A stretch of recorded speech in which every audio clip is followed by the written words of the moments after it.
ഒരു ഇന്ത്യൻ സർവകലാശാല, ലോകത്തിൻ്റെ നാനാഭാഗങ്ങളിൽ നിന്നും വിദ്യാർത്ഥികൾ അറിവ് തേടി ഓടിയെത്തിയ ഒരിടം. ഇന്ന് നമ്മൾ വിദേശത്ത് പോയി പഠിക്കുന്നത് പോലെ അന്നത്തെ കാലത്ത് ലോകം മുഴുവൻ ഇന്ത്യയിലേക്ക് ഒഴുകിയെത്തിയിരുന്നു. അതെ, ബീഹാറിലെ ആ അതിശയകരമായ നളന്ദ സർവകലാശാല. ഇവിടെ ഒരു അഡ്മിഷൻ കിട്ടുക എന്നത് അത്ര എളുപ്പമായിരുന്നില്ല.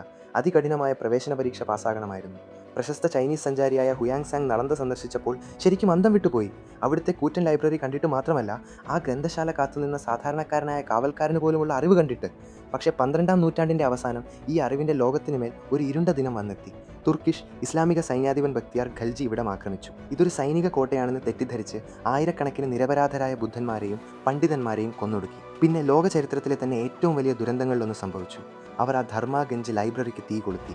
ആ കൂറ്റൻ ഗ്രന്ഥശേഖരം പൂർണ്ണമായി കത്തിത്തീരാനെടുത്തത് 3 മുതൽ 6 മാസം വരെയാണ്. ആ ലൈബ്രറി ചുട്ടരിച്ച അതേ ബക്തിയാറിൻ്റെ പേരിൽ നളന്ദയ്ക്ക് തൊട്ടടുത്ത് ഒരു സ്ഥലത്തിന് ബക്തിയാർപൂർ എന്ന് പേരിട്ടു. ആ പേര് ഇന്നും ഒരു മാറ്റവുമില്ലാതെ തുടരുന്നു. നമ്മുടെ അക്കൗണ്ട് ഫോളോ ചെയ്യാൻ മറക്കരുത്. പിന്നെ നിങ്ങളുടെ അഭിപ്രായവും കമൻറ്റ് ചെയ്യുക.